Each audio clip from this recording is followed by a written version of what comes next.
Yo, what's up guys? Welcome to Jamarian Tech. Natay dawat karon guys.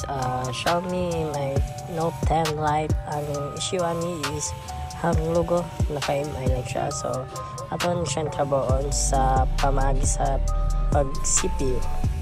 So let's go. So first ato ang pagtrabaho sa CPU guys. Tanggalan na to siya yung padding and then tanggalan na to yung cell nga metal. So pag manatog tanggal sa yung metal guys, hinuan na to ang yung by side niya para pag once katanggalan na to ang CPU, dali na to siya magbunot. So mga siya ang full process sa CPU revolve. Ang pag na to sa CPU guys, hinuan na to siya. Ang pag hinlo sa CPU guys, dili siya basta-basta lang na hinlo. Dapat nga kama-audiod ka kay pag once ka masamad nimo siya, bisod siya nimo siya i-revolve kay ma-deform ihang bola. So mao ni siya ang full process unsaon nimo siya pag revolve.